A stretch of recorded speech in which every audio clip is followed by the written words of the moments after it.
আসসালামু আলাইকুম।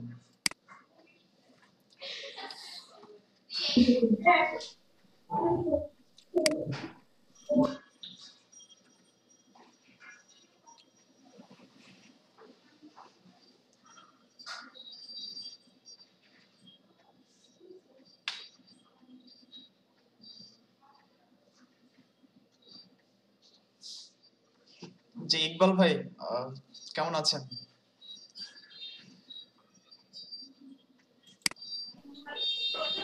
এই তো ভাই, আলহামদুলিল্লাহ। কি অবস্থা আপনার? শুকর আলহামদুলিল্লাহ, বেশ ভালো আছি। স্যার কি এখনো কানেক্ট হয়নি? এবার তো আপনার বুঝলাম না, স্যারকে তো দেখছি না ইয়েতে। পার্টিসিপেন্ট লিস্টে তো স্যারের নাম নাই, হোস্ট কাউকে দেখছি না। সমস্যা নাই, একটু টাইম যাক, দেন প্রয়োজনে কল দেওয়া যাবে, সমস্যা নেই। স্যারের তার একটা কোর্স করছিলাম, বিজনেস ম্যাথ। সো কিছু বলতেছিলেন? এই বছর এই কি এই কোর্স নাকি যেন এই সেমিস্টার? হ্যাঁ, আপনার সাথে তিনটা কোর্সই মিলছে এবার। ওটার জন্য নক দিছি। আচ্ছা আচ্ছা। সো মানে আপনি যাক, ভালো হবে। সেক্ষেত্রে হ্যাপি কিনা? হ্যাপি তো অবশ্যই। এর মধ্যে আবার দুইটা কোর্সের অলরেডি সিয়ার হয়ে গেছেন, আরো মজা লাগতেছে। আচ্ছা। না, যেহেতু মেজরের এই সেম যেহেতু মেজর আমরা, সো আমার মনে হয় এই কোর্সগুলো একটু হ্যাঁ, জানা উচিত, জানার জন্য পড়া উচিত। গ্রেড ডাজন্ট ম্যাটার, হ্যাঁ ওইটাই। বাট সেক্ষেত্রে একটা বন্ডিং না থাকলে, আসলে, এটা বেটার হ্যাঁ হবে আর স্ট্যাট কি। করছিলাম তো, ভালো লাগছে এই জন্য বললাম। Thank you. এই যে আবিদা শ্রাবণী আপু উনি ছিলেন এই স্যারের। হ্যাঁ, হ্যাঁ, তারপর হ্যাঁ। পার্থ কুমার দত্ত ভাই, উনি আমার সাথে অন্য কোর্স করেছেন, 503 মেবি।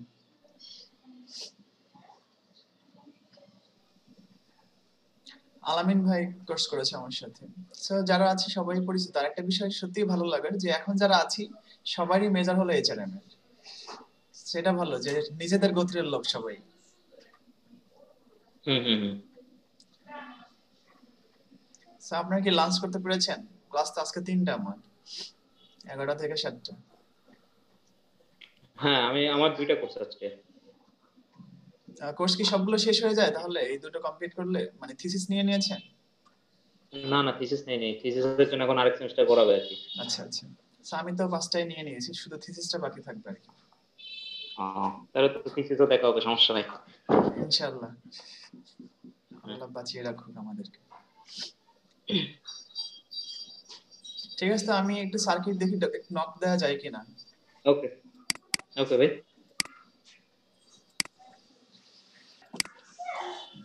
আসসালামু আলাইকুম স্যার, কেমন আছেন? আসসালাম, ভালো আছেন রায়ান? শুকর আলহামদুলিল্লাহ, বেশ ভালো আছি।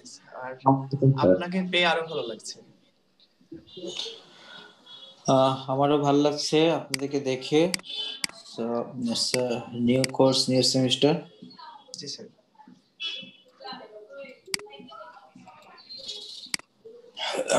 সো সবার কেমন কাটছে দিনকাল? আলহামদুলিল্লাহ স্যার, আপনাদেরকে অনেকদিন দেখি না, এটাই হচ্ছে সব থেকে মিস করার বিষয়। আর কিন্তু অনলাইন অভ্যস্ত হয়ে গেছে এখন স্যার।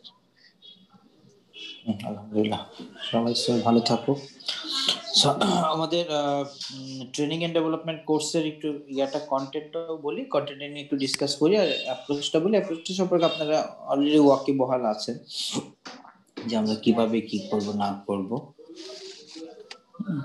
সো আমাদের যে এই কোর্সটা আছে, এটা হচ্ছে মেজর হিউম্যান রিসোর্সের, হ্যাঁ, ট্রেনিং এন্ড ডেভেলপমেন্ট। এখানে আমরা বেশ কিছু চ্যাপ্টার পড়ব। তার আগে একটু বলে নিই যে এখানে অ্যাজ ইউজুয়াল অন্যান্য পরীক্ষার মতোই এখানে there will have to mid term exams, one class test, one assignment and presentation হতে পারে, না হতে পারে, এটা ডিপেন্ড করবে অ্যাভেলেবিলিটির উপর, টাইম অ্যাভেলেবিলিটির উপরে। আর ফাইনালি যেটা থাকবে সেটা হচ্ছে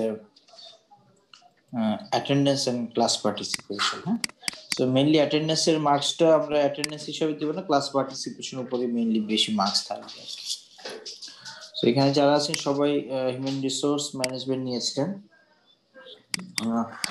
তো এখানে প্রথমেই একটু বলতে চাচ্ছি যে সিআর দরকার পড়বে ক্লাসে। এখানে বেশ কিছু পরিচিত ফেস আছে, সিআর হিসেবে আছে, তাছাড়া আগে ক্লাস করেছে এরকম আছে। তো কেউ কি সিআর হতে ইচ্ছুক? Yes sir. পার্থ স্যার, তো আগেও সিআর ছিলেন। জি স্যার, আমিও ছিলাম। আচ্ছা, আর কে? রিয়ান আচ্ছা, স্যার। তা আপনারা রিয়ান এবং পার্থ আপনারা দুইজনই থাকেন। হুম। আর আপনারা তো নিয়ম কানুন জানেনই জি স্যার। কিভাবে কি করতে হবে। তো ক্লাস অ্যাটেন্ডেন্সটা রাখতে হবে আর অন্যান্য কমিউনিকেশন করা। and it's better if you open a group for Facebook group, একটা ফেসবুক গ্রুপ যদি খুলে ফেলি তখন সেখানে আমরা কমিউনিকেট করতে পারবো। Other than Facebook group, we'll have a formal platform in Google Classroom. I'll provide the link of Google Classroom by today. See, Google Classroom is a formal platform, but many people we do not visit the Google Classroom. We merely visit the Google Classroom. That's why we have another backup or substitute platform as a Facebook group. কারণ Facebook আমাদের অ্যাক্টিভেশনটা বেশি জি sir. থাকে, এই জন্য আমাদের simultaneously দুইটা গ্রুপই থাকবে। আর এখানে লাস্ট সেমিস্টার পর্যন্ত আমরা একটু মিক্সড ভাবে এক্সাম নিয়েছিলাম। কেউ হয়তো বা স্পেশাল রিটেন এক্সাম গুলো আপনারা লিখে ইমেল করেছেন বা লিখে আপলোড করেছেন, এবার আর থাকবে না। This exam will be absolutely online through Google classroom. That means in case of MCQs it's easy, আপনারা জাস্ট ক্লিক করে অ্যান্সার করছেন, but in case of narrative question which are given in your midterm exam, it should be typed, it should be written in the specific space below the question. Google ক্লাসরুমে question নিচে যে given space থাকে সেখানে আপনাকে type করতে হবে, অথবা আপনি অন্য কোনো জায়গায় টাইপ করে পেস্ট করবেন। আমরা আলাদা এখন থেকে আর কোনো ওয়ার্ডের ফাইল নিব না বা ইমেল নিব না। নিলে অনেক সময় হ্যাপহ্যাজার্ড হয়ে যায়, কেউ হয়তো বা ইমেলে পাঠাচ্ছে, কেউ গুগল ক্লাসরুমে দিচ্ছে, মার্কিং এর সমস্যা হয়ে যায়, অনেকে মিস হয়ে যায়, এরকম নানা রকম কমপ্লেন থাকে। সেই জন্য absolutely will follow the Google classroom absolutely during exam. পুরোটাই গুগল ক্লাসরুম আমরা করবো। থ্যাংক ইউ স্যার, এটাই বেটার হয়েছে স্যার। সেক্ষেত্রে আমাদের জন্য লেখার যথেষ্ট স্পেস থাকবে কিনা, মানে কিছু আছে শর্ট কোশ্চেন লেখা যায়, কিছু আছে ব্রড কোশ্চেন লেখা যায়।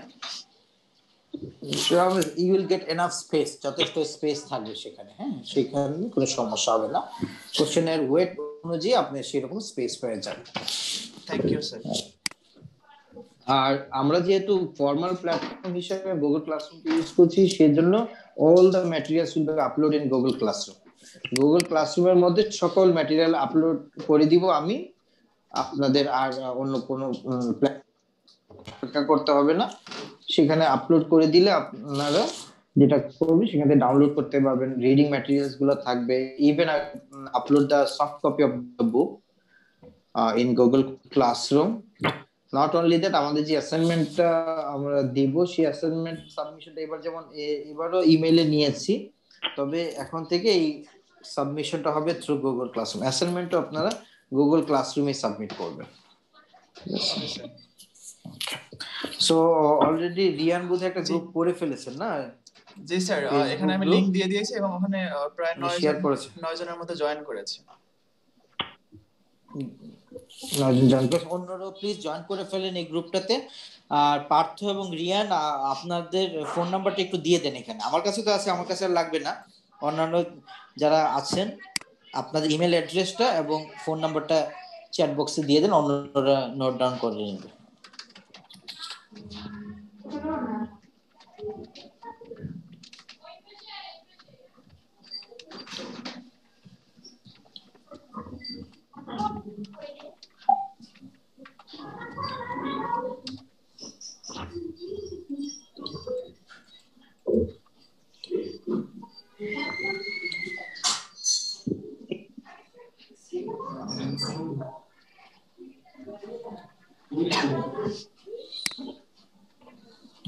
সো আমরা এই কোর্সের মধ্যে যে যে চ্যাপ্টার পড়বো, will try to cover 8 chapters if time permits. So প্রথমেই আমরা একটা চ্যাপ্টার পড়ে নিব, সেটা হচ্ছে introduction to human resource management. Though that is not directly associated with the training and development. এটা ট্রেনিং এন্ড ডেভেলপমেন্টের সাথে ডিরেক্টলি অ্যাসোসিয়েট না, but being a student of major in human resource management, আমাদের কিন্তু we must have a good command over the basic conception of human resource management, যেটা unfortunately আমরা এই basic কনসেপ্টটা থাকে না।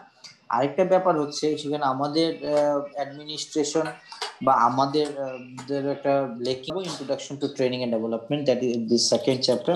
দেন will discuss about the strategy training and development as a third chapter. তারপরে আমরা যে চ্যাপ্টারটা পড়বো সেটা হচ্ছে ট্রেনিং নিড অ্যাসেসমেন্ট। তারপরে আমরা পড়বো learning theories and programme design. তারপরে আমরা পড়বো the various training methods, traditional যে ট্রেনিং মেথডস গুলো আছে on the job off the জবের মধ্যে যেগুলো আছে সেগুলো পড়ার চেষ্টা করব। Then will discuss about the evaluation of training, very important chapter, training evaluate করতে হয়। এবং finally will discuss about the various types of development programme. So আজকে আমরা শুরু করব introduction to human resource management নিয়ে। এখানে আমরা মাত্র 2টা পয়েন্ট পড়বো, একটু লিখেন। Number 1, functions of HRM.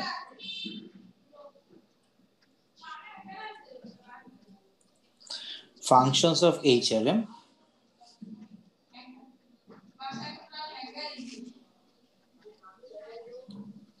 Then number 2, differences between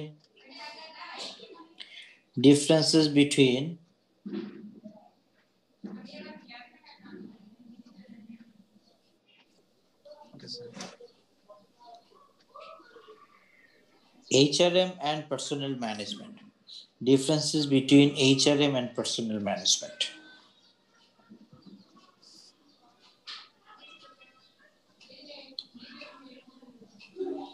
Differences between HRM and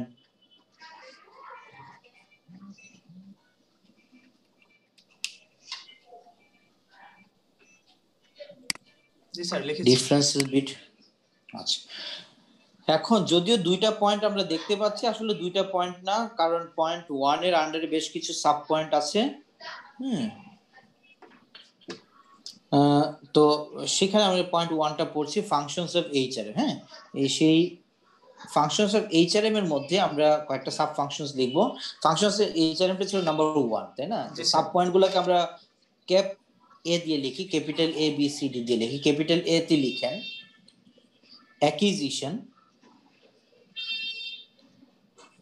acquisition,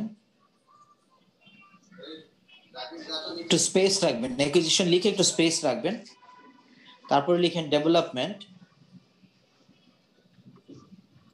আচ্ছা, ডেভেলপমেন্ট কি বি তে হবে নাকি এর মধ্যে? না না, বি তে ডেভেলপমেন্ট। জি স্যার। তারপরে সি তে লিখেন মোটিভেশন।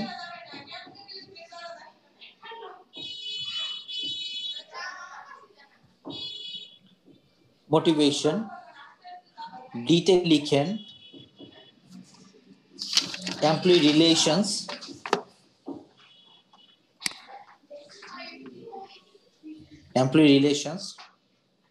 ই হচ্ছে সেপারেশন।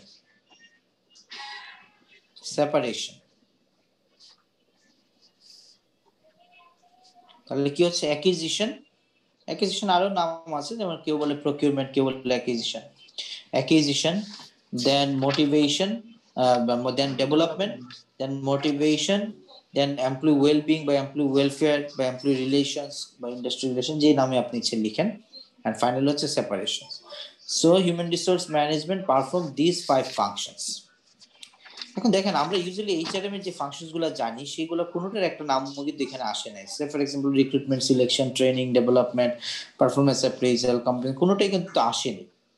কারণ কি? সেগুলো হচ্ছে স্পেসিফিক ফাংশনস আর সাব ফাংশন। এখন আমরা অ্যাকুইজিশন লিখে অ্যাকুইজিশন আন্ডারে একটু কি অ্যাকুইজিশন বলতে আমরা কোন কোন ফাংশনগুলোকে মিন করছি। Number 1, human resource planning.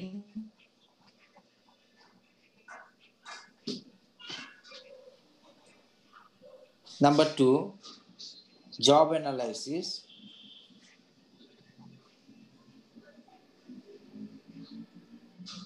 Human resource planning, then job analysis, তারপর লিখেন recruitment, then selection, then orientation.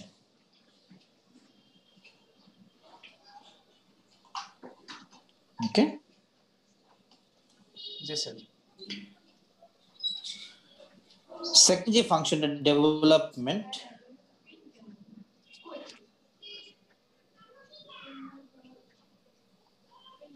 তার আন্ডারে লিখেন employee training,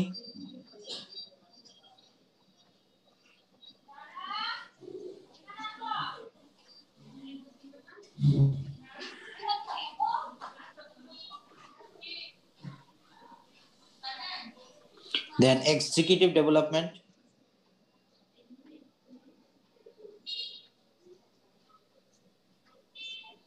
Executive development.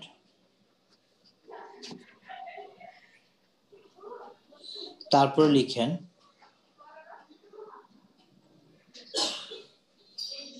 career planning. Career planning.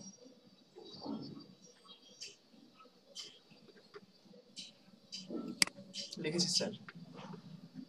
এখন লিখছি মোটিভেশন। মোটিভেশনের আন্ডারে লিখেন compensation, performance appraisal.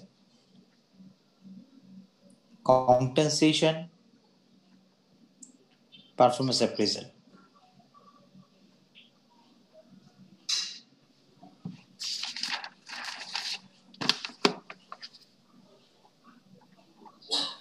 এখন চলে যাচ্ছে ইন্ডাস্ট্রি রিলেশনস বা এমপ্লয়ি রিলেশন যেটা আছে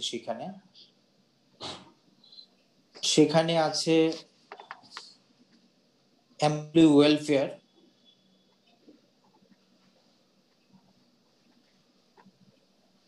ট্রেড ইউনিয়ন, স্যার প্রথমটা বুঝিনি। Collective bar. প্রথমটা হচ্ছে employee welfare, employee welfare, then trade union, জি, দেন কালেকটিভ বার্গেনিং লিখেছি স্যার। Collective bargaining. সেপারেশন, তার লাস্ট ফাংশন হচ্ছে সেপারেশন, রিটায়ারমেন্ট,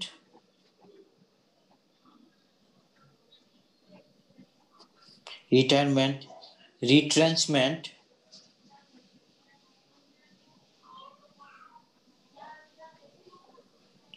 তারপর লিখেন ডিসমিস এন্ড ডিসচার্জ।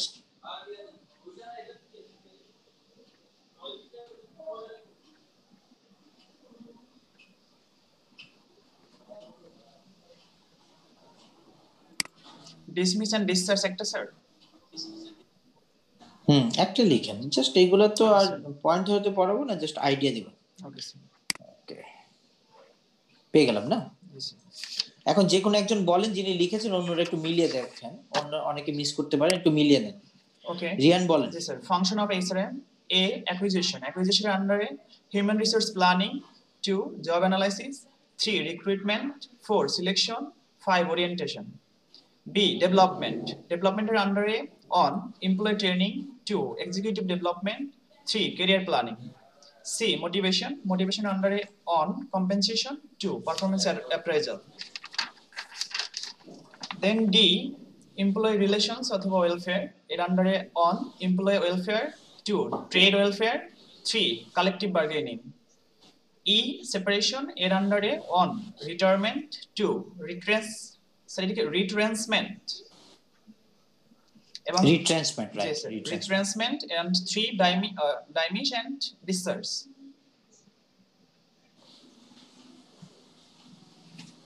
না, dismiss and discharge. Dismiss, yes sir. Dismiss and discharge. Thank you. আচ্ছা, ডেভেলপমেন্টের প্রথমটা কি? Employee training. Employee training.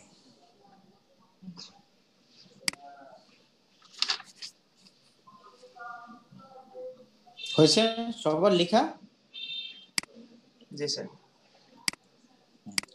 So আপনার যেহেতু major in HRM and definitely you are looking for job in human resource sector, or you are working in HR department, or you will be looking for job in human resource management departments specifically, তারপর তো অন্যান্য জায়গায় কাজ করার opportunity আছে, কিন্তু mainly আপনি কিন্তু হয়তোবা খুঁজবেন। সো যারা চাকরি খুঁজবেন বা চাকরি খুঁজতে যাচ্ছেন, তাদেরকে কিন্তু বোর্ডে সবসময় এই কমন কোশ্চেনটা করে যে define human resource management. So being a student of human resource management, major in human resource management, or being a job seeker of human resource management, if you fail to have a tremendous negative power,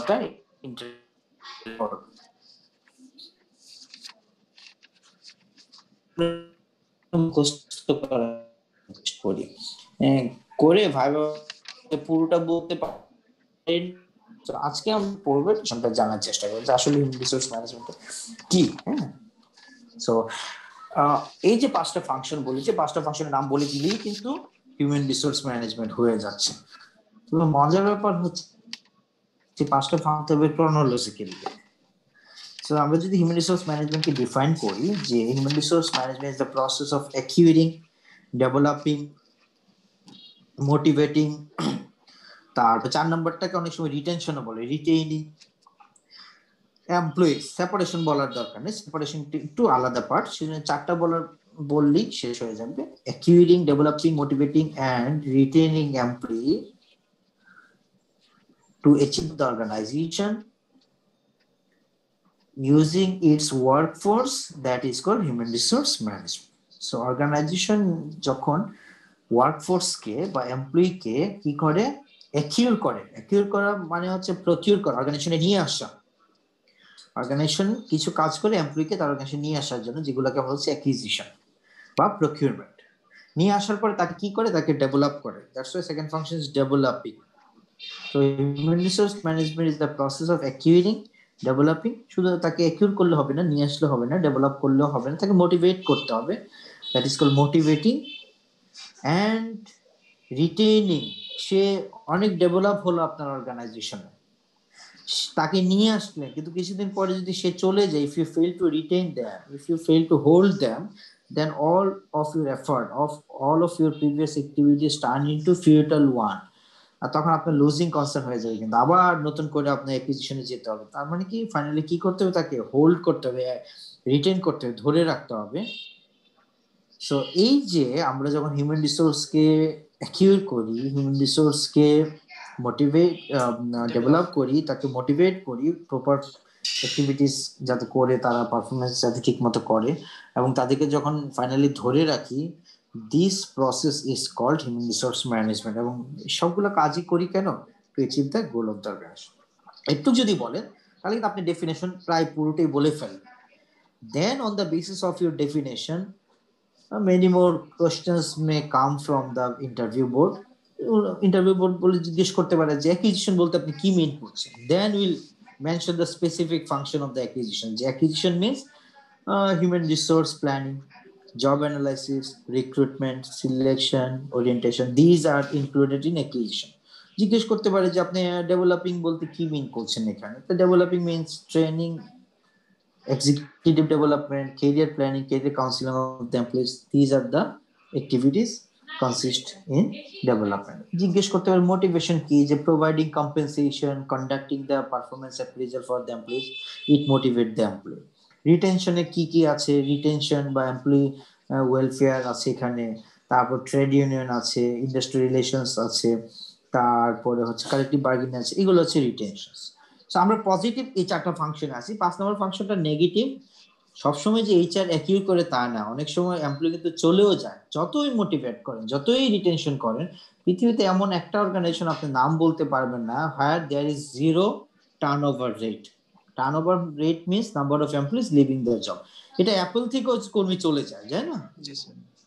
Microsoft থেকে কর্মী অন্য জায়গায় চলে যায়। তার মানে কোন পৃথিবীতে এমন কোন অর্গানাইজেশন পাবেন না যেখান থেকে এমপ্লয়ি যায়নি।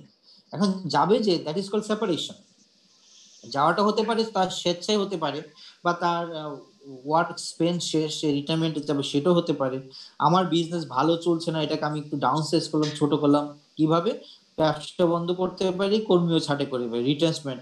অথবা কোনো এমপ্লয়ি পারফরমেন্স ভালো না, তার অ্যাটিটিউড বিহেভিয়ার ভালো না, তখন ডিসমিস হতে পারে, ডিসচার্জ হতে পারে। এই যে কাজগুলো, এই কাজগুলো কিন্তু এইচআরএম ডিপার্টমেন্টের কাজ। সো এইগুলোকে আমরা বলছি সেপারেশন। বুঝা গেল? সো এইচআরএম এর ওভারঅল ফাংশন সম্পর্কে কি একটু ধারণা পাওয়া গেল? জি স্যার। শেষ হয় না, আমরা আরো অনেক ডিসকাস করব। আচ্ছা,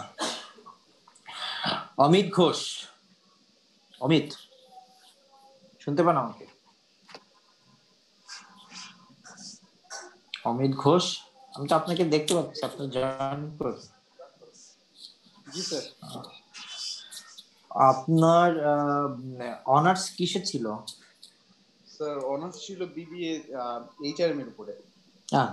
গুড গুড, তাহলে তো আপনি স্পেশালিস্ট। একটু একটু ডিফাইন করেন তো হিউম্যান রিসোর্স ম্যানেজমেন্টটা, আপনি তো মাস্টার এই ব্যাপারে।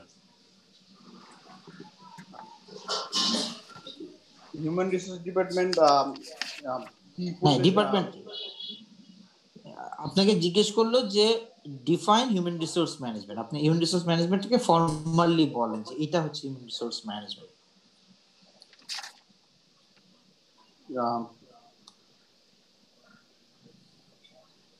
প্রথমে যেটা মনে রাখতে হবে যে এই ডেফিনেশনটা, সরি যে মেজর ইন এইচআরএম পড়ে আসছে, হ্যাঁ তার মধ্যে আবার আরেকটা মেজর ইন এইচআরএম করছেন, কিন্তু দুইটা মেজর করলেন এইচআরএম, তারপরে যদি ভাইবা বোর্ডে না পারি ব্যাপারটা তখন কি আছে, ধরেন আপনার কাছে কি ওইরকম ইন্টারভিউ দিতে আসলো, হ্যাঁ আপনি কি নিবেন তাকে, বলেন তো? না স্যার। তার মানে কি জানতে হবে না। সো প্রথমে যেটা বলতে হবে যে human resource management is a process, এইটা বলে ফেলো। হ্যাঁ, এটা হচ্ছে ফার্স্ট পার্ট। প্রসেস বলার পরে তারপর আমরা কি বলবো, ফাংশনগুলোর নাম বলবো। কি কি function? Sir human resource planning, তারপর ট্রেনিং এন্ড আমরা development, compensation management. Broad function গুলা বলবো না, আমাদের ব্রড ফাংশন বলবো। আচ্ছা, ফাতিমা তো জোর, আমাকে শুনতে পাচ্ছেন? ফাতিমা তো জোর,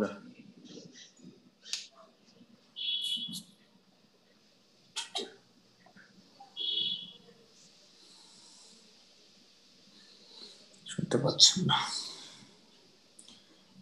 পার্থ কি শুনতে পাচ্ছেন?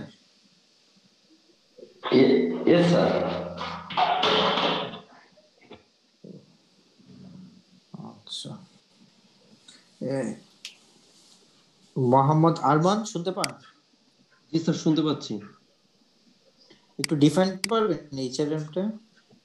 স্যার এইচআরএম এ আমরা মেইনলি স্যার চারটা জিনিস নিয়ে কাজ করি: অ্যাকুইজিশন, ডেভেলপমেন্ট।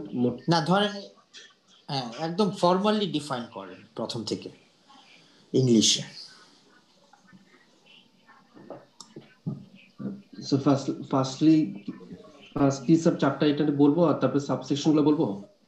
না, এভাবে বলবো আমরা যে human resource management is the process, তাই না?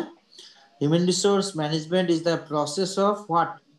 Human resource management is the process of acquiring, then developing, motivating development, and retaining then motivating and retaining employees. কেন? to achieve the To organizational goal. achieve the Organizational goal. Achieve the organizational goal.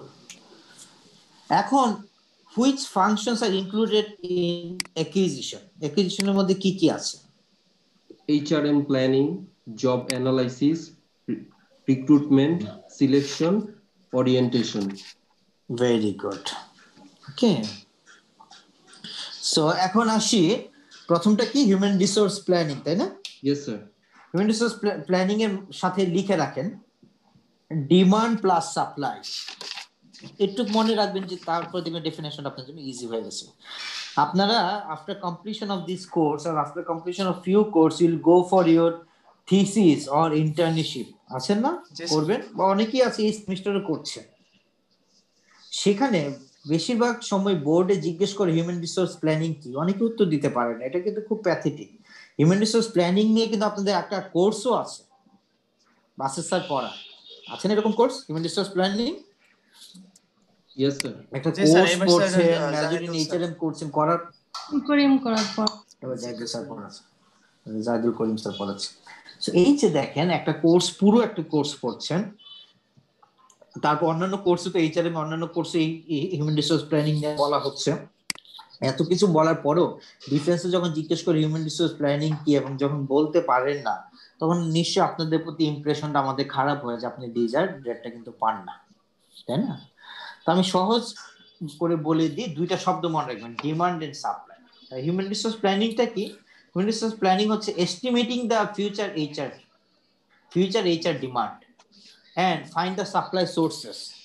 2021 সাল আসলো, বিভিন্ন অর্গানাইজেশনে লোক লাগবে নাকি লাগবে না? লাগবে স্যার। স্যার লাগবে। আর কতজন লাগবে?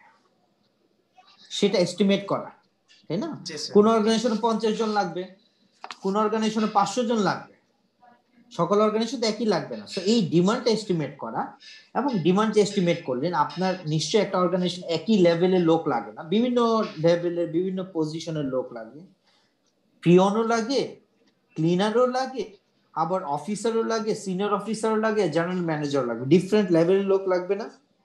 জি স্যার। এক্সপিরিয়েন্স লোকও লাগবে, আবার ফ্রেশও লাগবে। What do you think? All the people, all the needed people will come from the same source? একই জায়গা থেকে আসবে? না স্যার, না স্যার, অবশ্যই না। আপনি যখন একটা ফ্রেশ নিবেন, একটা ফ্রেশ এমপ্লয়ি নিতে চাইবেন, ফ্রেশ এমপ্লয়ি, সে আসবে কোথা থেকে? এডুকেশনাল ইনস্টিটিউশন থেকে, তাই না? জি স্যার। অন দ্য কন্ট্রারি, আপনি এমন এমপ্লয়ি নিতে যাচ্ছেন হু মাস্ট হ্যাভ 10 ইয়ার্স এক্সপেরিয়েন্স, 10 বছর অভিজ্ঞতা লাগবে। সে কি এডুকেশনাল ইনস্টিটিউশন থেকে আসবে না অন্য আরেকটা অর্গানাইজেশন থেকে আসবে? ডিফারেন্ট অর্গানাইজেশন থেকে আসবে। অর্গানাইজেশন থেকে আসবে, এডুকেশনাল ইনস্টিটিউশন। আচ্ছা, আপনি যখন একজন পিয়ন নিবেন তখন কি সে জাহাঙ্গীরনগরে এমবিএ করা থাকবে? No sir, no need. না, সে স্কুল থেকে আসবে, কলেজ পাস করছে, এরকম লোক আসবে না? জি স্যার। সো আমরা দেখতে পাচ্ছি ডিমান্ড এস্টিমেট করার সাথে সাথে আমাদের একটা জিনিস জানতে হবে, সেটা সাপ্লাই সোর্স। এই লোকগুলো কোথা থেকে আসবে? So in together estimating demand and calculating the supply, so finding the supply source is called human resource planning. কঠিন নাকি human resource planning? তাহলে কি করছি human resource planning এ বলেন তো? কোন দুইটা কাজ করছি? Demand and supply. ডিমান্ড কি করি? ডিমান্ড এস্টিমেট করি, কতজন লোক লাগবে নাকি? Yes sir. Yes sir. আর সাপ্লাই বলতে কি বুঝেছি এখানে? Source of what would be the, এটা রাইট, কোন কোন সোর্স থেকে পাবো। সো হোপফুলি হিউম্যান রিসোর্স প্ল্যানিংটা সারা জীবন এখন মনে থাকবে। ডিমান্ড এন্ড সাপ্লাই, এটা হচ্ছে কি হিউম্যান রিসোর্স প্ল্যানিং। ক্লিয়ার? এখন পার্থ তো কোন অর্গানাইজেশনের জন্য আছেন বললেন? জি স্যার। আপনি কোন অর্গানাইজেশনের জন্য আছেন? স্যার আমি ফুড পান্ডাতে আছি স্যার, একটা জোনের অপারেশনস ম্যানেজার। আচ্ছা, suppose food panda needs 1000 employees in 2021, এটাকে আমরা কি বলছি? সেটি হচ্ছে demand. Out of these 1000 employees, some will work in the managerial position, some are delivery men. তাহলে কি কি সোর্স থেকে আসবে? Sir others organisation experience person and educational institutions. জি, and sir riders গুলোতে education background is enough. Right. So আমরা দেখতে পাচ্ছি বিভিন্ন source, supply source, that is called human resource planning. So Partha ধরেন head of the HR in food panda, Partha has estimated that in 2021 1000 employees are needed, and those employees will come from Dhaka University, Jahangir University and other university. এগুলো হচ্ছে supply source. Human resource planning হয়ে গেল। What is the next plan? What is the next function of acquisition? Analysis. Job analysis. Job analysis, তাই না? Yes sir. Job অ্যানালাইসিসের মধ্যে কি কি থাকে একটু আবার এখানেও লিখেন। আমি যে দুইটা শব্দ বলছি না, এই দুইটা শব্দ যদি বলতে পারেন, মজার ব্যাপার হচ্ছে এক্সপেরিয়েন্স সেজ দ্যাট আপনাদের 80 to 90% স্টুডেন্ট এই দুইটা শব্দ বলতে পারে। এই দুইটা শব্দ বললে আমরা স্যাটিসফাইড যে না ছাত্রটা জানে। তাহলে একটু লিখেন, জব অ্যানালাইসিসের পাশে লিখেন job description and specification. Job description and job specification.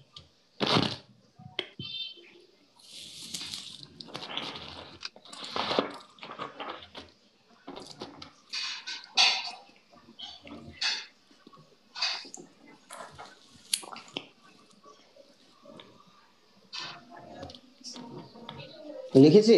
G sir. Job অ্যানালাইসিসের পরের ফাংশনটার নাম কি? এটা শেষ হলে এখানে আসবো। জব অ্যানালাইসিসের পরের ফাংশনটার নাম কি? Recruitment sir. রিক্রুটমেন্ট। এই রিক্রুটমেন্টের পাশে লিখে রাখেন attracting the potential candidate. attracting the potential candidate.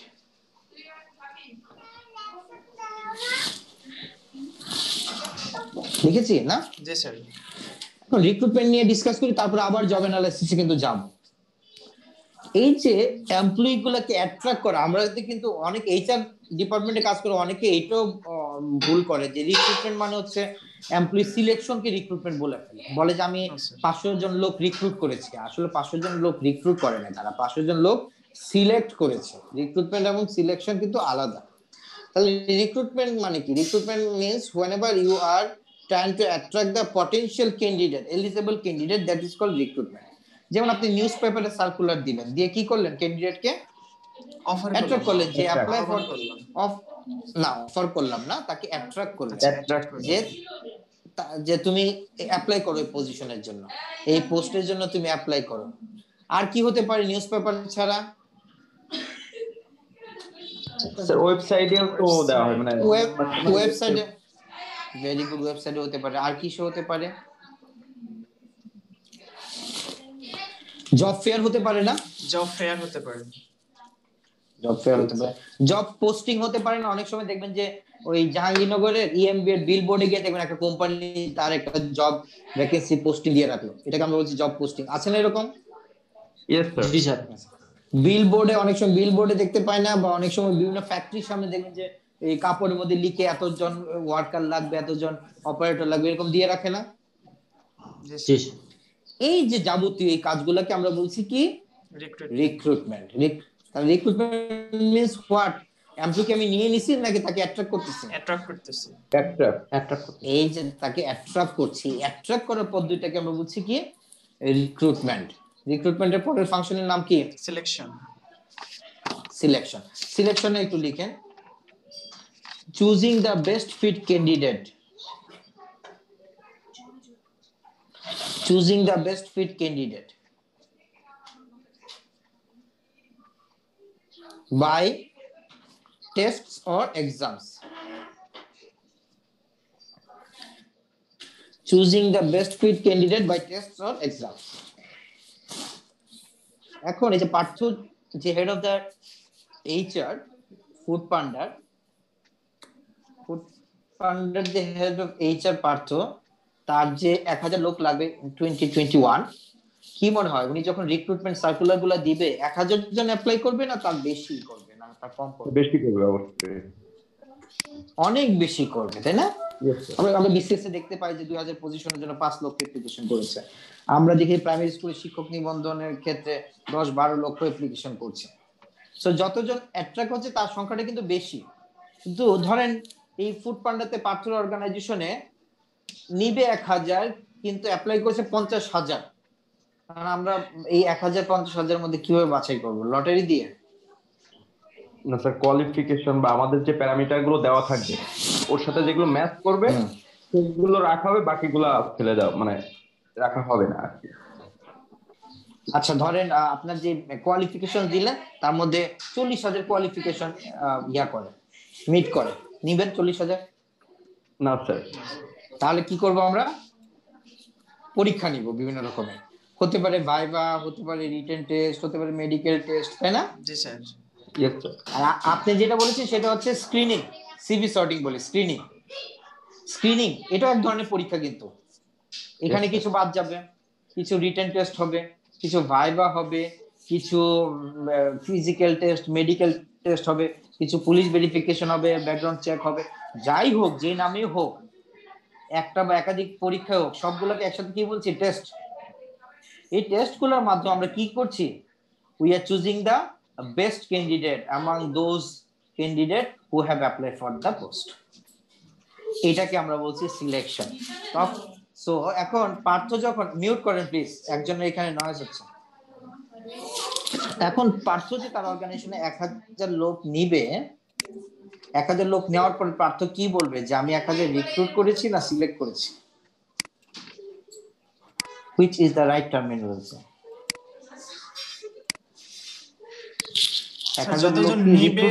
যতজন নিবে সেটা তো স্যার সিলেক্ট করা। সিলেক্ট করেছি, তার মানে 1000 লোক সিলেক্ট করেছে। রিক্রুটমেন্ট সিলেকশনের পার্থক্যটা বোঝা গেল? জি স্যার। ইয়েস এখন আবার আমরা একটু পিছনের দিকে যাচ্ছি, জব অ্যানালাইসিস। জব অ্যানালাইসিসে কি কি ছিল? দুইটা। Job description and job specification. আচ্ছা, এখানে কেউ কি আছে যে কোনোদিন কোনো চাকরির বিজ্ঞাপন দেখেন নাই? কে কে দেখেছেন বললে আমি শিওর সবাই হাত তুলবে। দেখেন নাই কি চাকরির বিজ্ঞাপন? সার্কুলার দেখেন নাই কি? তার মানে সবাই দেখেছে। আচ্ছা, কি কি থাকে একটা সার্কুলারে বলেন তো?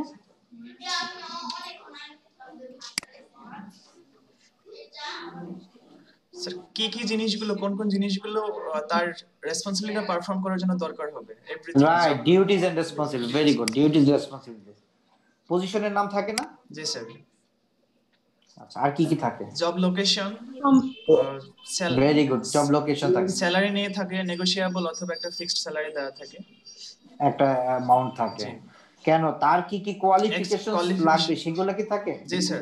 কোয়ালিফিকেশন। জি স্যার, কোয়ালিফিকেশন। তার এই কোয়ালিফিকেশন থাকে, তার এডুকেশনাল কোয়ালিফিকেশন, কখনো কখনো এক্সপেরিয়েন্স চাই, এটাও কোয়ালিফিকেশন আন্ডার তার এক্সপেরিয়েন্স থাকে। That means if you focus on the circular, যেটাকে আমরা রিক্রুটমেন্ট মিন্স বলছি, if you focus on any circular, job circular, you will find two things. Some information are related to the job, some information are related to the job holder. যেমন educational qualification, এটা কার সাথে related? Job হোল্ডারের সাথে। Job holder. Age, বয়স, job holder 28 বছর হইতে হবে, 30 বছর। হ্যাঁ, আবার আপনার duties responsibilities, job related. Job related. Position, যে আমরা সিনিয়র ম্যানেজার নিচ্ছি, সেটা তো স্যার জব রিলেটেড, যেটা জবের পজিশন। জব, এটা জবের ইনফরমেশন। রাইট। তারপরে যদি বলি যে লোকেশন, পোস্টিং হবে চিটং, এটাও job related sir. So the information which are related to job, এগুলোকে আমরা বলছি job description. The information which are related to job holder, এগুলোকে আমরা বলছি job specification. And in together job description and specification is called job analysis. বুঝা গেল?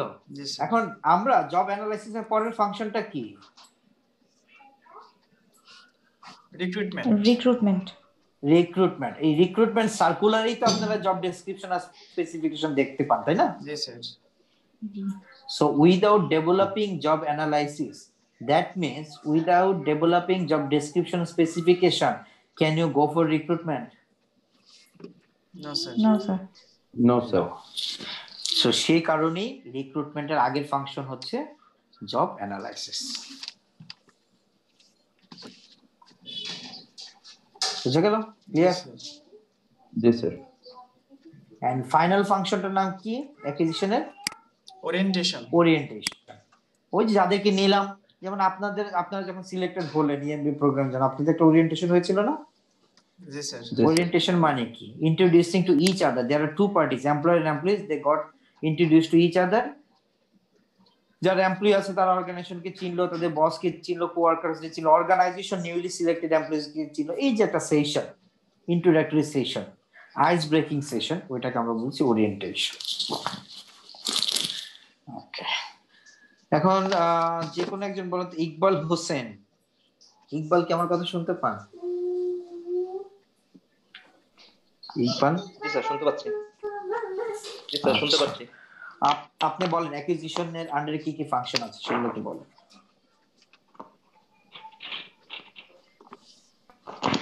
Sir, acquisition আন্ডারে HR planning, দেন হচ্ছে জব অ্যানালাইসিস, এরপর রিক্রুটমেন্ট, এরপর সিলেকশন, এরপর ওরিয়েন্টেশন।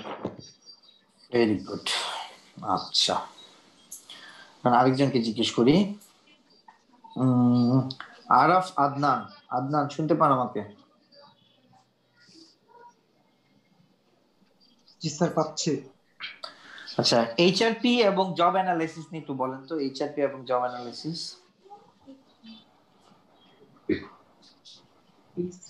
এইচআর প্ল্যানিং যেটা স্যার, এইচআরপি মানে এইচআর প্ল্যানিং, রাইট? এইচআর প্ল্যানিংটা হচ্ছে স্যার, এটা হচ্ছে কিভাবে একটা ম্যানেজমেন্টকে চালানো, একটা কোম্পানি কিভাবে চলবে, এর এই এমপ্লয়িটা কিভাবে রিক্রুট হবে, এটা হচ্ছে প্ল্যানিং। এটা কিভাবে কোন সময় কোন সময় আচ্ছা এটা আদনান, ওকে, আচ্ছা বুঝতে পেরেছি। আপনি কি শুরু থেকে ক্লাস করছেন আজকে? জি স্যার করছি তো। আচ্ছা, আমি কি একবারের জন্য এই কথাগুলো বলছি? আমার মনে পড়ছে না। জি না স্যার, এগুলো বলেন না। একবারের জন্য কি আমি এই কথার কোম্পানি কিভাবে চলবে এগুলো বলছি? জি না স্যার। এখানেই তো পড়াশোনাটা গ্যাপ হয়ে যায়। দেখেন গত এই আধা ঘন্টা আমি কি বকবক করলাম আর আপনি কি বলছেন। আচ্ছা, এইচআর প্ল্যানিং কি বলেছি আমি আসলে? স্যার আমি বলবো। না, আরেকজন বলেন, অন্য আরেকজন। ওকে। এইচআর প্ল্যানিং এ কি কি বললাম আমি?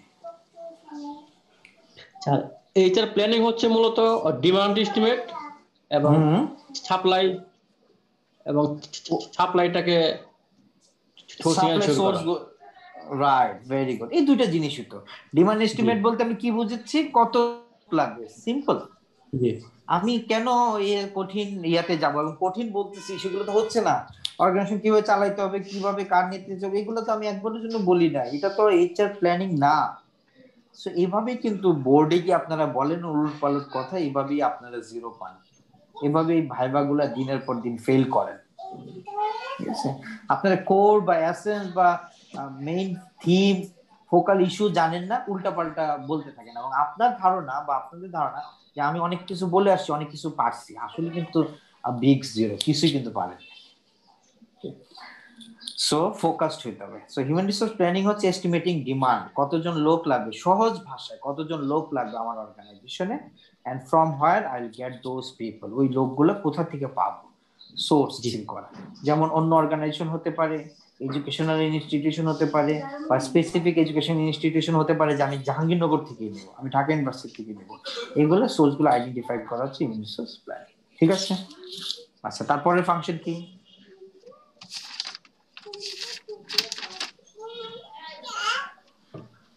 হিউম্যান রিসোর্স প্ল্যানিং এর পরের ফাংশন কি?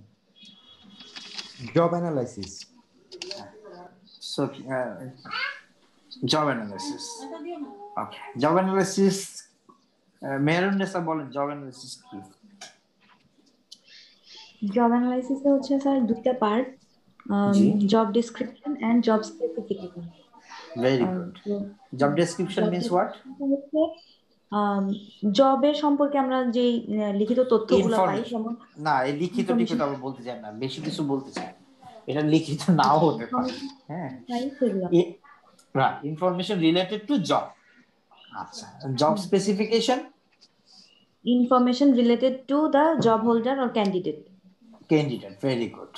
যদি এখন এক্সাম্পল যদি দিতে বলি, জব ডেসক্রিপশনের এক্সাম্পল কি কি আছে? এক্সাম্পল হচ্ছে জব ডেসক্রিপশনে যেমন স্যালারি, তারপর না, শুরুতেই যেটা বলবেন, আমি একটু টেকনিক শিখিয়ে দিই। শুরুতেই বলবেন duties and responsibilities. Duties and responsibility, জি। হ্যাঁ, তারপর বলেন এরপর। তারপর জব পজিশন, স্যালারি, লোকেশন, আর জব স্পেসিফিকেশনের না, এক্সপেরিয়েন্স তো জব রিলেটেড না, এক্সপেরিয়েন্স তো জব হোল্ডার রিলেটেড। আর স্পেসিফিকেশনে কি? স্পেসিফিকেশন আমি শিখে দিচ্ছি, শুরুতেই বলে ফেলবেন এডুকেশনাল কোয়ালিফিকেশন। আর কি হতে পারে? এডুকেশনাল কোয়ালিফিকেশনস, এক্সপেরিয়েন্স, তার এজ, হ্যাঁ। জেন্ডারও হতে পারে, অনেকে বলে দেয় only for female, only for mail, কিছু কিছু জব আছে না এরকম লিখে দেয়। জি স্যার। এগুলো জব স্পেসিফিকেশন। এই জব ডেসক্রিপশন স্পেসিফিকেশন মিলে হচ্ছে কি জব অ্যানালাইসিস। হয়ে গেল। তারপরের পার্টটা কি? রিক্রুটমেন্ট।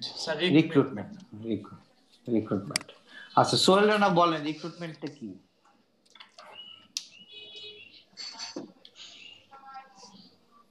সোহেল রানা শুনতে পান?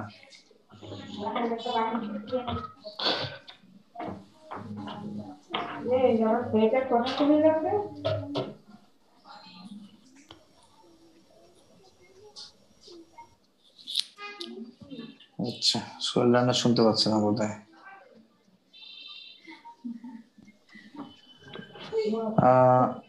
সোহাগ হোসেন শুনতে পান? সোহাগ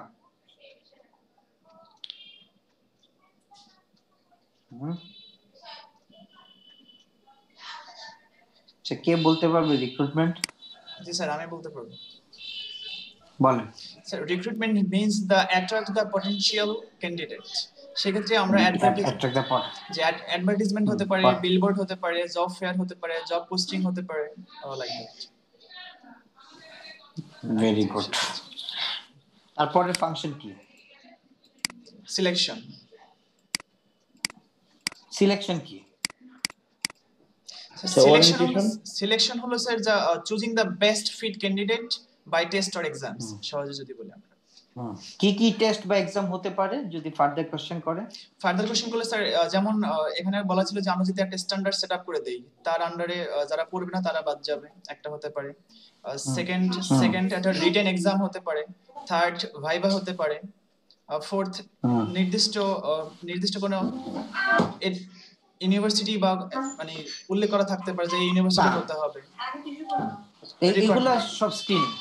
হ্যাঁ, তার সুন্দর করে যদি বলতে চাই, প্রথমে বলতে পারি যে স্ক্রিনিং হবে, সিবি স্ক্রিনিং হবে, রিটেন টেস্ট হবে, ভাইভা হবে, মেডিকেল টেস্ট হতে পারে, রেফারেন্স বা ব্যাকগ্রাউন্ড চেক হতে পারে, এন্ড ফাইনালি হচ্ছে ওরিয়েন্টেশন।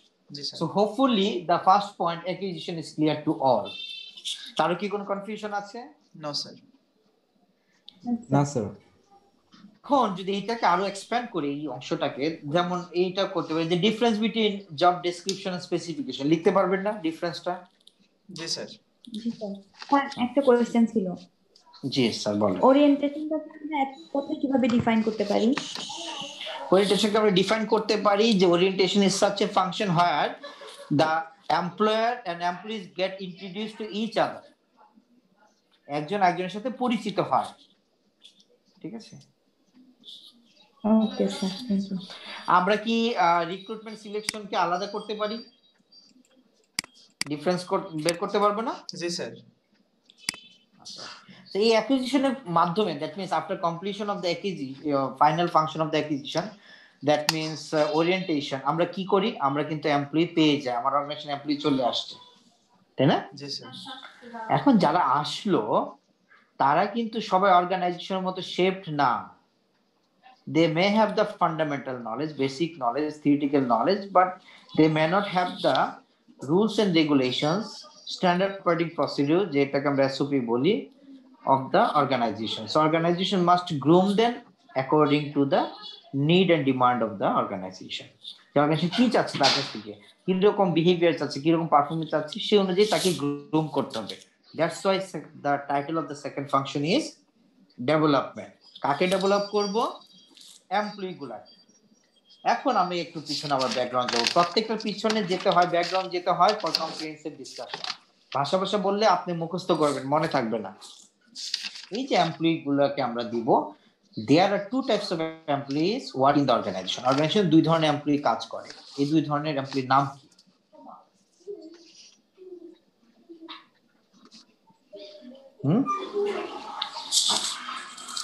অর্গানাইজেশনের যাবতীয় এমপ্লয়ি গুলাকে দুইটা ভাগে ভাগ করি আমরা। স্যার, একটা হচ্ছে অ্যাডমিনিস্ট্রেটিভ, আর একটা স্টাফিং, এরকম কিছু। কাছাকাছি আর কনসেপ্টটা sir managerial non managerial, managerial and হচ্ছে ওয়ার্কার স্যার। ওয়ার্কার্স বা নন ম্যানেজার, ওয়ার্কার শব্দটা এখন আর ইউজ করি না, আমরা নন ম্যানেজারিয়াল বলি। Very good, very good. So আমরা পুরো এমপ্লয়ি গুলাকে দুইটা ভাগে ভাগ করছি, ম্যানেজার এন্ড নন ম্যানেজার্স। এই ম্যানেজার গুলাকে আমরা বলি হোয়াইট কলার এমপ্লয়িজ। এটা মনে রাখবেন সবাই, যারা জানেন না নোট ডাউন করে রাখবেন। ম্যানেজারিয়াল এমপ্লয়িজ গুলাকে বলা হচ্ছে হোয়াইট কলার এমপ্লয়িজ, আর নন ম্যানেজারিয়াল এমপ্লয়ি গুলাকে কি কালার বলি? Blue colour. হ্যাঁ, সো অর্গানাইজেশন এইভাবে বলে, ব্লু কালার এমপ্লয়িজ বললেই বুঝবেন যে non managers, white colour employees managers. Okay, এখন কি মনে হয় ম্যানেজার্স নন ম্যানেজার সবার কি একই রকম স্কিল লাগবে? না স্যার, এক একজনের এক এক রকম স্কিল। ম্যানেজারদের কি লাগে? Decision making skill, conceptual skills, analytical skills. আর যারা নন ম্যানেজার্স আছে, ব্লু কালার এমপ্লয়িজ আছে, তার লাগে technical skill, daily activities related skill. So আমরা আমাদের প্রোগ্রামটাকে ট্রেনিং বলবো না ডেভেলপমেন্ট বলবো, এটা ডিপেন্ড করছে লেন্থের উপর না, এটা ডিপেন্ড করছে কন্টেন্ট অফ দ্য প্রোগ্রাম। যে প্রোগ্রামের মাধ্যমে স্কিল দিচ্ছি সেই প্রোগ্রামের কন্টেন্টটা কি? If the programme contains the technical skills, যেমন কম্পিউটার চালানো শেখানো বা ড্রাফটিং করা শেখানো, এগুলো টেকনিক্যাল স্কিল, এগুলো শেখানোর জন্য যে programme, that is called training programme. আর ধরেন ফিউচার ডিসিশন নেওয়া, নতুন একটা ব্রাঞ্চ ওপেন করা, আউটলেট ওপেন করা, মার্কেট অ্যানালাইজ করা, এগুলোর জন্য দরকার কনসেপচুয়াল স্কিল। এগুলো শেখানোর জন্য যে প্রোগ্রাম, সেগুলোকে আমরা বলছি ডেভেলপমেন্ট প্রোগ্রাম। তাহলে ডেভেলপমেন্ট প্রোগ্রাম কার জন্য দরকার? ম্যানেজার্স না নন ম্যানেজার্স না both? Development manager, only for managers. আর যদি আমরা দেখি যে ট্রেনিং প্রোগ্রাম কার জন্য দরকার? Managers, non managers or both? sometimes are both, but most of the time non managerial. হ্যাঁ, তার মানে অ্যানসারটা হচ্ছে বোথ। ম্যানেজার্স, নন ম্যানেজার্স লাগবে, মেইনলি লাগবে নন ম্যানেজারদের, কিন্তু ম্যানেজারদেরকেও লাগতে পারে। That is the difference between training and development. So training is such a programme which is conducted to provide technical skills to the employees, and development is such program which is conducted to boost up the conceptual skill, decision making skill of the managers. সেজন্য প্রথমটা আমরা কি বলেছি? ডেভেলপমেন্টের মধ্যে প্রথম আছে কি এমপ্লয়ি ট্রেনিং, তারপরে ডেভেলপমেন্ট শব্দটা কিভাবে লিখছে দেখেন, এক্সিকিউটিভ ডেভেলপমেন্ট, তাই না? জি স্যার। তার মানে it is absolutely needed for managers. And finally কি? Career planning. এই তিনটা কিসের আন্ডারে আছে? কোন ফাংশনের আন্ডারে? ডেভেলপমেন্ট। তার মানে ট্রেনিং দিলে কি এমপ্লয়ি স্কিল বাড়বে না কমবে? অবশ্যই বাড়বে, ডেফিনেটলি বাড়বে। আর এই ডেভেলপমেন্ট প্রোগ্রামের মাধ্যমে এমপ্লয়ি স্কিল বাড়বে না? জি স্যার, বাড়বে। এখানে কোথায় ভুল করেন সেটা একটু বলে দিই। ভাইবা বডি জিজ্ঞেস করে যে what are the difference between training and development. আপনারা বলেন কি যে ট্রেনিং দেওয়ার পরে এমপ্লয়িরা যা শিখে তার নাম ডেভেলপমেন্ট? না, বোথ ট্রেনিং এন্ড ডেভেলপমেন্ট আর ডেভেলপমেন্ট প্রোগ্রাম, দুইটাই ডেভেলপমেন্ট প্রোগ্রাম। ট্রেনিং ও ডেভেলপমেন্ট প্রোগ্রাম, ডেভেলপমেন্ট ও ডেভেলপমেন্ট প্রোগ্রাম। ডিফারেন্সটা কোথায়? যে আমি কি শিখাচ্ছি। সো আমাদের বলতে হবে যে training is such a programme which increase the technical skill, and development is such a program which increase the conceptual skills. ওকে, ওইভাবে উত্তরটা দেওয়া যাবে না যে ট্রেনিং দিলে এমপ্লয়ি ডেভেলপ হয়, এটা কোনো কারেক্ট অ্যান্সার না। আরেকটা এমপ্লয়িকে ডেভেলপ করার জন্য আরেকটা অ্যাক্টিভিটি আছে, সেইটাকে আমরা বলছি কি ক্যারিয়ার কাউন্সিলিং বা ক্যারিয়ার প্ল্যানিং। ওকে, সেই ক্যারিয়ার কাউন্সিলিং বা ক্যারিয়ার প্ল্যানিং, সেখানে আমরা কি করি দেখেন। ক্যারিয়ার প্ল্যানিং বা ক্যারিয়ার কাউন্সিলিং এর ক্ষেত্রে we provide career guidelines to the employees, যে আপনি এই প্রোগ্রামটা করে নেন, আপনার ক্যারিয়ার ডেভেলপমেন্ট হবে। এখানে যারা জব করছেন, এখন আপনার অফিস থেকে যদি বলে যে আপনি একটা এমবিএ ডিগ্রি করে ফেলেন, and after getting this career counseling, career planning, after completion of the MBA program, who will be benefited? Organization benefited হবে নাকি আপনি নিজে, নাকি both? আপনি যখন both দেখেন, নিজের টাকা খরচ করে এই অফ ডেতে, অফিস আওয়ারে কিন্তু নষ্ট করছেন, আপনি কিন্তু অফ ডেতে করছেন, তাই না? টাকাটা আপনি হয়তো নিজে দিচ্ছেন, দেওয়ার পরে যে স্কিলটা গ্রুম হলো, নিশ্চয়ই এটা বাসায় গিয়ে সেই এমবিএ ডিগ্রিটা বা স্কিলটা কাজে লাগাবেন না, কাজে লাগাবেন কোথায়? আপনার অফিসে। সো অফিস আপনার কাছ থেকে বিনামূল্যে হায়ার স্কিল পেয়ে গেল, কিন্তু কিভাবে? ওই শুধুমাত্র কিছু গাইডলাইন দিয়ে, আপনার ক্যারিয়ারটা প্ল্যান করে দিয়ে। আপনাকে বললো যে আপনি একটু স্ট্রাটাটা শিখে ফেলেন, বা একটা এক্সেলটার জন্য একটা প্রোগ্রাম করে ফেলেন, বা আপনি এইরকম একটা টেকনিক্যাল কোর্সে ভর্তি হন, শিখলেন। অর্গানাইজেশন কিন্তু ট্রেনিং দিল না। ট্রেনিং যদি দেয়, কার খরচ হয়? এমপ্লয়ি খরচ হয় নাকি অর্গানাইজেশনের খরচ হয় ট্রেনিং দিলে? অর্গানাইজেশন। আর এই ক্যারিয়ার কাউন্সিলিং করলো, ক্যারিয়ার প্ল্যানিং করলো, কার খরচ হচ্ছে? এটা হচ্ছে এমপ্লয়ি। অধিকাংশ ক্ষেত্রে এমপ্লয়ি, অনেক অফিস দেয় কিন্তু সবগুলা কিন্তু দেয় না, অধিকাংশ ক্ষেত্রে এমপ্লয়ি নিজ খরচে করে, তাই না? কিন্তু আলটিমেটলি কিন্তু বেনিফিশিয়ারি কে? সুবিধাভোগী হচ্ছে অর্গানাইজেশন। সো দেখেন এমপ্লয়িকে ডেভেলপ করার জন্য শুধুমাত্র যে অর্গানাইজেশন নিজে ট্রেনিং এন্ড ডেভেলপমেন্ট কন্ডাক্ট করবে তা না, এমপ্লয়িকে গাইডলাইন দিয়েও এমপ্লয়িকে ডেভেলপ করা যায় না? এটাকে আমরা বলছি career planning or career counselling. তার মধ্যে এমপ্লয়ি ডেভেলপ হয়ে গেল, গ্রুম হয়ে গেল, now this is the time to show his skill and put performance in the organization. এতদিন কিন্তু সে ঠিকঠাক মতো অর্গানাইজেশনের norms, culture, activity, rules, regulation জানতো না।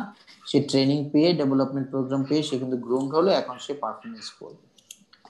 এমপ্লয়ি যে অর্গানাইজেশনে জয়েন করলো, what is the foremost important motivation? কেন জয়েন করলো অর্গানাইজেশনে?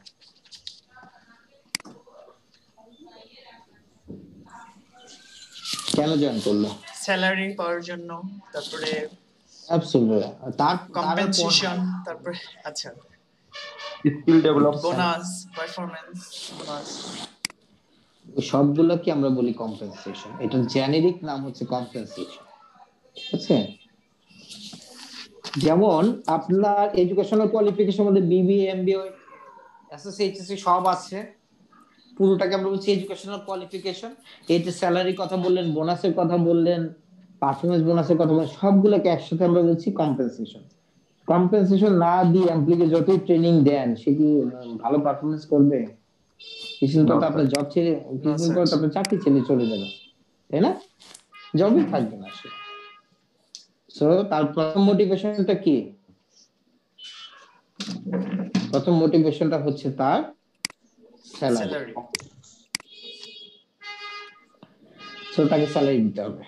শুধু স্যালারি দিয়ে যে এমপ্লয়ি কাজ করে তা না, এমপ্লয়িকে রেগুলার স্যালারি দিচ্ছেন, but there is performance appraisal. সে জানে যে বছর শেষে কোনো পারফরম্যান্স অ্যাপ্রেজাল নাই, সবাই প্রমোশন পাবে। তাহলে কি যতই স্যালারি দেন সে কি কাজ করবে? না স্যার, করবে না। তাহলে কি থাকতে হবে তার? পারফরম্যান্স অ্যাপ্রেজাল থাকতে হবে। পারফরম্যান্স অ্যাপ্রেজাল থাকতে হবে।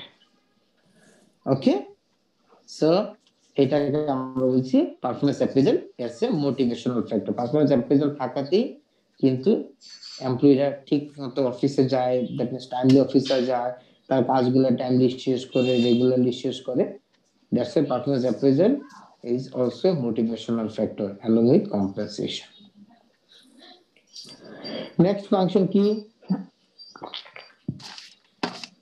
Performance appraisal নাকি? appraisal তো বললামই।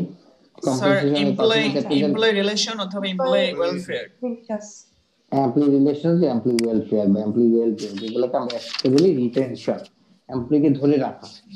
সে কিন্তু ট্রেনিং পেয়ে খুব গ্রুম হয়ে গেল, ঠিক মতো কাজ করতে পারে, সে মোটিভেটেড, সবকিছু ঠিক আছে। আমি জাস্ট এখন দুটো এক্সাম্পল দিই, তাহলে এই কনসেপ্টটা ক্লিয়ার হয়ে যাবে। ধরেন এখানে আমি নাম ধরেই বলি, এখানে ধরেন অমিত ঘোষ একটা অর্গানাইজেশনে চাকরি করছেন, হি ইজ গেটিং টাকা 1,50,000 স্যালারি। আরেক জায়গায় ধরেন ফাতিমাতু জোহরা কাজ করছে, শি ইজ গেটিং 1,20,000। কে বেশি motivated? the same job same year, অন্য কিছু ভাবার দরকার নেই, সোজা সাপটা উত্তর দেন। মানে অন্য আদার থিংস রিমেইন কনস্ট্যান্ট, অন্য সবকিছু কনস্ট্যান্ট। তাহলে বেশি স্যালারি পাওয়ার কারণে সে অমিত ঘোষ মোটিভেটেড নাকি? কিন্তু অমিত যে অফিসে কাজ করে, সেই অফিস বিল্ডিংটা খুব রিস্কি, যে কোনো সময় ধসে পড়তে পারে, ফায়ারিং হতে পারে, তার ওয়ার্কিং এনভায়রনমেন্টটা ভালো না, ওয়ার্কাররা সারাক্ষণই রাজনীতি করে, পলিটিক্স করে, তার বস সুপারভাইজার তত বেশি ভালো না, মিসবিহেভ করে।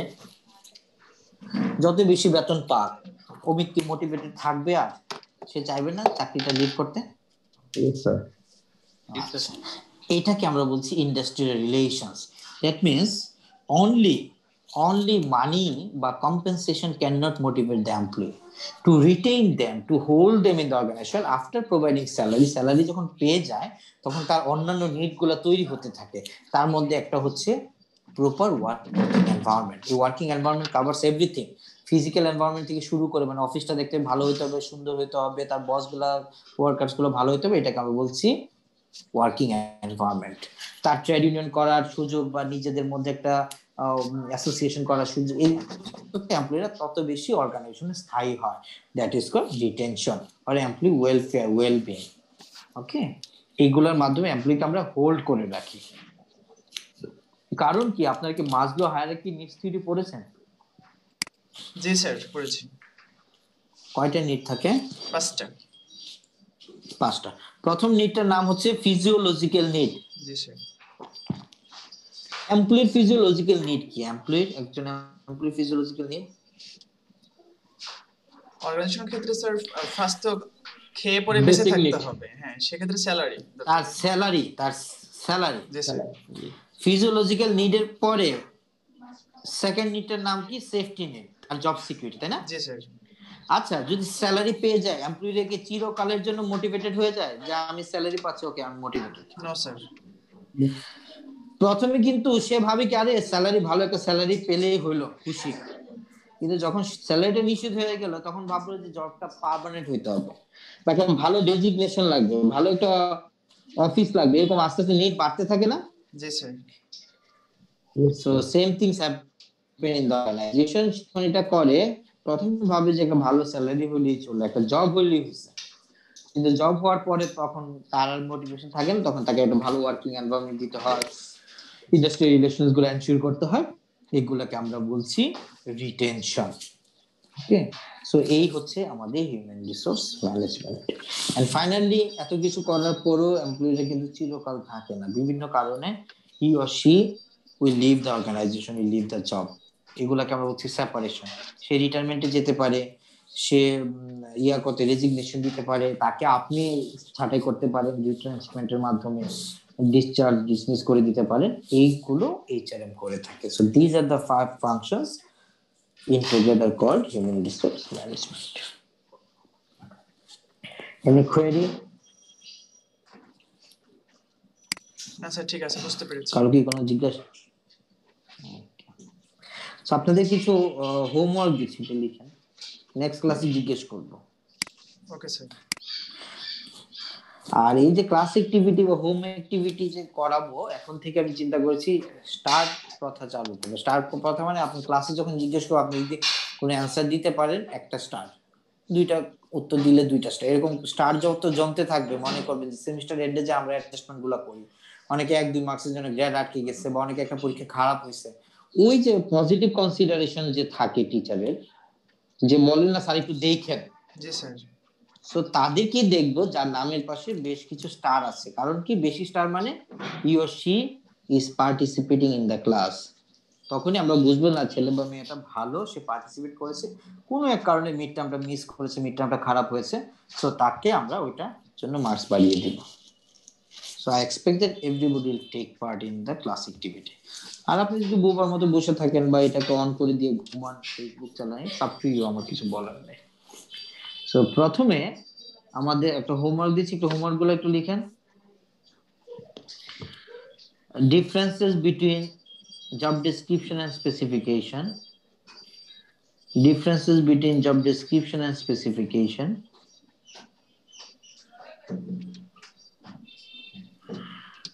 Then recruitment and selection.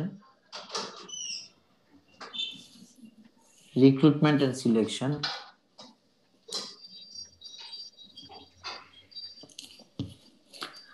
Differences between job description and specification.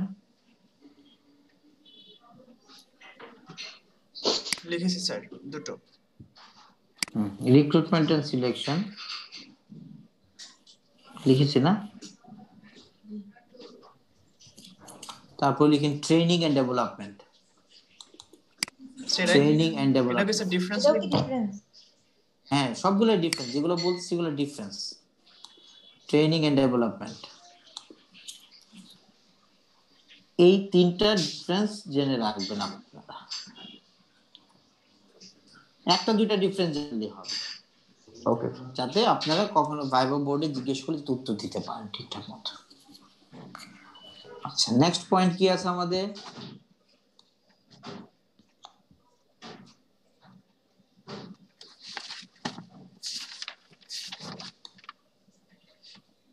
এক নম্বর পয়েন্ট আমাদের শেষ। 2 নম্বর পয়েন্ট হচ্ছে differences between HRM and personal management. Not personal, personnel, PRSO double NEL. ওয়ালাইকুম আসসালাম। 1000 টাকা করে পিস ভাই। আচ্ছা 1000 করে না পিস ভাইয়া। ভাই, একটু মিউট করেন ভাই। না একটা নেন দুইটা নেন 1000 টাকা করে পিস। দেখা যায় সবগুলো নিলে হয়তো আপনি কাজী ফেরদৌস ভাই টাকা করে কম দিতে পারবেন। মিট করেন আগে কাজী ফেরদৌস ভাই।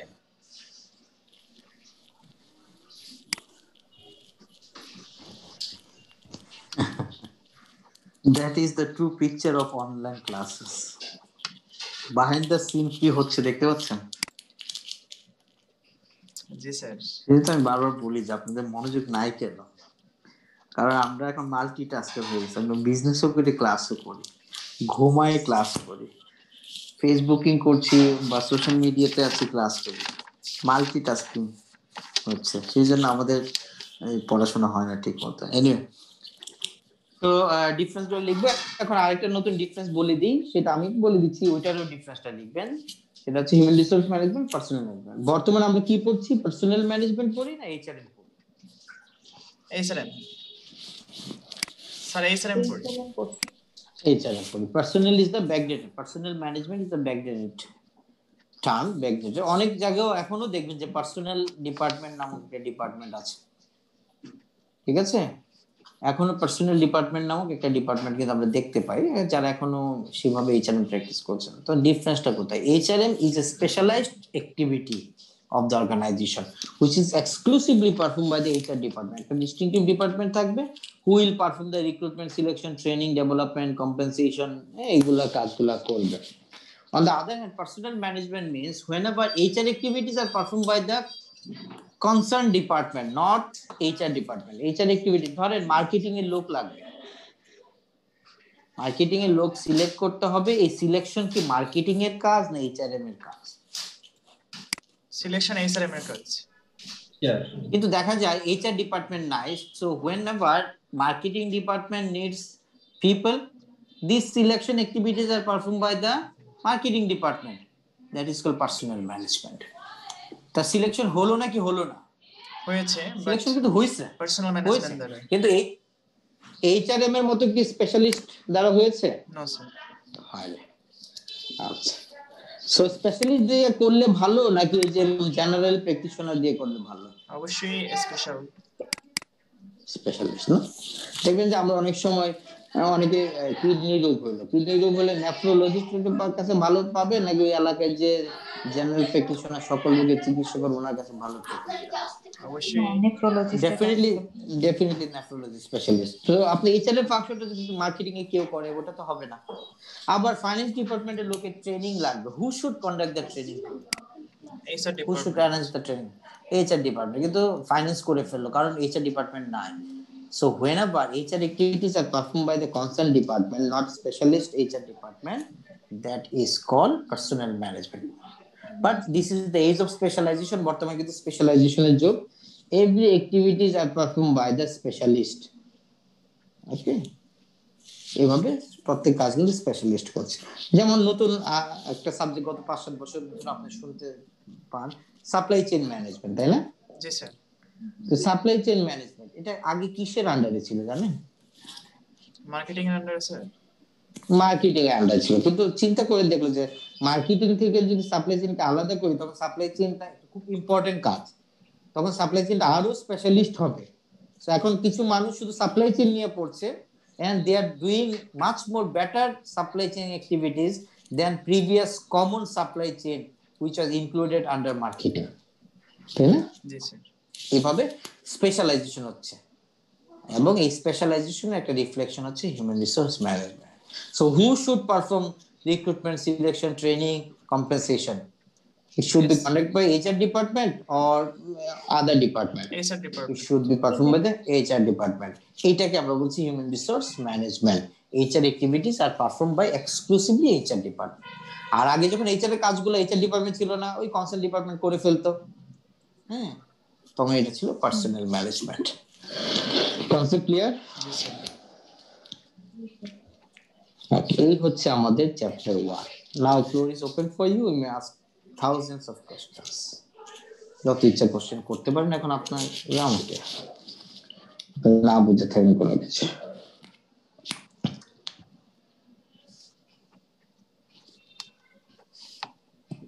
স্যার একটু লেখার জন্য পার্সোনাল ম্যানেজমেন্টের ডেফিনেশনটা একটু গুছিয়ে বলবেন?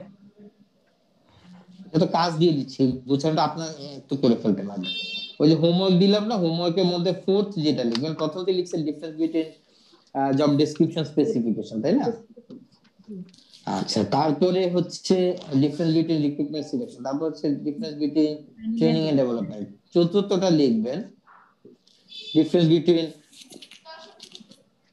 HRM and personnel management. Okay, আচ্ছা, কতগুলো ডিফারেন্স লিখবে, এটা পরীক্ষার জন্য কিন্তু ডিফারেন্স নাই, এটা কি রকম, এটা আমাদের কনসেপ্টকে ক্লিয়ার করার জন্য লিখছে, দুইটা তিনটা লিখলেই হবে। স্যার লিখে কি জমা দিতে হবে নাকি এমনিতেই আপনি পরে ক্লাসে দেখবেন? ক্লাসে জিজ্ঞেস করবো, আমাকে জমা দিতে হবে না, ক্লাসে আমি যে কোনো জনকে ধরবো, যারা পারবে না নেগেটিভ, যারা পারবে positive mark. So that's all for today's class.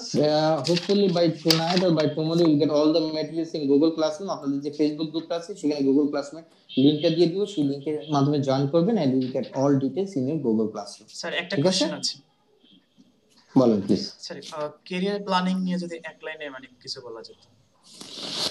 Career planning means such activities where the HR department provide career guidelines to the employees, যে আপনি এই ডিগ্রিটা করেন, আপনি এই কোর্সটা করেন, আপনি এই ডিপার্টমেন্টে না করে ওই ডিপার্টমেন্টে করেন, আপনি ওই দিকে আপনার ভালো আছে, এরকম যখন কেরিয়ার গাইডলাইন দেয়, এটার নামে কেরিয়ার প্ল্যানিং বা কেরিয়ার কাউন্সেলিং।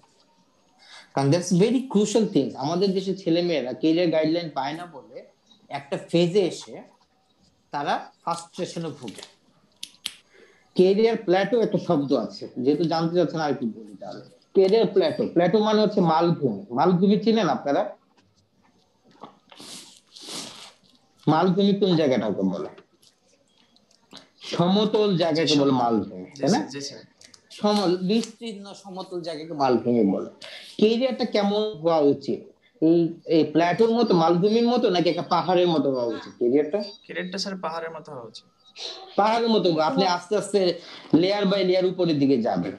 কিন্তু দেখা যায় যে অনেক জব আছে, অনেক প্রফেশন আছে যেখানে একটা সময় শেষে সাধারণত 10 থেকে 12 বছর পরে ঘটনাটা ঘটে ক্যারিয়ারে, যেখানে দা এমপ্লয়িজ ফেসেস দা ক্যারিয়ার প্ল্যাটো, মালভূমি বা সমতল, তার আর সামনে অগ্রসর হওয়ার সুযোগ নাই। চাকরি আছে আরো 20-30 বছর, কিন্তু তার সামনে প্রমোশনের সুযোগ নাই, এক্সপ্যানশনের সুযোগ নাই, তখন সে হতাশায় ভোগে। বা একটা সময় চাকরিতে জয়েন করেছে, ইনিশিয়াল এন্ট্রি লেভেল অনেক লুক্রেটিভ স্যালারি, কিন্তু একটা স্টেজে এসে জবটা খুব ডিমোটিভেশনাল। ব্যাংকের ক্ষেত্রে অনেক সময় এরকম দেখা যায়। সো শুরুর দিকে আপনি যদি কেরিয়ার গাইডলাইন দিতে পারেন এমপ্লয়িগুলোকে, কোন এমপ্লয়িগুলোকে হু আর ইনএক্সপেরিয়েন্স, তারা জানে না। এখন যিনি 25-30 বছর ধরে চাকরি করছেন, কর্পোরেট ওয়ার্ল্ড সম্পর্কে যার অগাধ জ্ঞান আছে, উনি নিশ্চয়ই জানেন যে কোন জব কার জন্য সুইটেবল, কোন জবে ফিউচার আছে, কোন জবে নাই। এইরকম যখন গাইডলাইন দেয়, তখন কিন্তু ফিউচার ক্যান্ডিডেট গুলো অ্যাকর্ডিংলি প্রিপারেশন নিতে পারে। এইটাকে আমরা বলছি ক্যারিয়ার কাউন্সেলিং এবং career guideline. Okay sir, thank you sir. না হলে আদারওয়াইজ আমরা কি করি, আমরা হুজুকে মাতি, দেখি আমার ফ্রেন্ড কি করছে সেটাই আমরা করছি। But your friend never become your mentor. আপনার ফ্রেন্ড তো আপনার মেন্টর হতে পারে না। সে তো আপনার মতোই জ্ঞান রাখে, সে তো আপনার থেকে বেশি কিছু জানে না। কিন্তু আমরা দেখি আমার ফ্রেন্ড এই কোর্স করছে, ভর্তি হয়ে গেলাম। অনেক সময় আমরা বিভিন্ন কোর্সে জিজ্ঞেস করি যে আপনি কোর্সটা কেন ভর্তি হয়েছে, কিভাবে ইন্সপায়ার্ড হলেন বা কি উদ্দেশ্য নিয়ে, বলে আমার ফ্রেন্ড ভর্তি হয়েছে তাই আমি ভর্তি হয়ে গেছি। এখানে কিন্তু ভুলটা হয়ে যায়। আপনার মেন্টর হইতে হবে কে? আপনার থেকে 10 থেকে 15 বছর সিনিয়র, যিনি জানেন, হ্যাঁ, এই জব ওয়ার্ল্ড সম্পর্কে যার অগাধ জ্ঞান আছে, তাকে আপনি মেন্টর বানাবেন, তাকে আপনার পথ প্রদর্শক বানাবেন। Okay sir. সো এই হচ্ছে আমাদের fundamental of human resource. That's all about our chapter 1। So next class আমরা স্লাইড দেখে দেখে পড়াবো, ডোন্ট গেট ওয়ারিড। এই স্লাইডও পেয়ে যাবেন আপনারা। আর কিছু জিজ্ঞাসা আছে? স্যার অ্যাটেন্ডেন্স এখানে টোটাল 17 জন ছিল, আপনার কাছে যে অ্যাটেন্ডেন্স আছে ওখানে টোটাল স্টুডেন্ট কতজন? না, আমি অ্যাটেন্ডেন্স শিটটা পাইনি, আপনাকে এবং পার্থকে দিয়ে দিব। রিয়ান আপনি অ্যাটেন্ডেন্সটা রাখেন, আর পার্থ আপনি একটু লিয়াজের কাজটা করেন, কমিউনিকেশনের কাজটা পার্থ করেন। হ্যাঁ ঠিক আছে। আর রিয়ান অ্যাটেন্ডেন্সটা নোট ডাউন করে রেখে দিন। ঠিক আছে, দুইজন দুইটা কাজ করেন। Okay so take care everyone okay ভালো স্যার থাকুন আসসালামু আলাইকুম আসসালামু আলাইকুম। আসসালাম আসসালাম।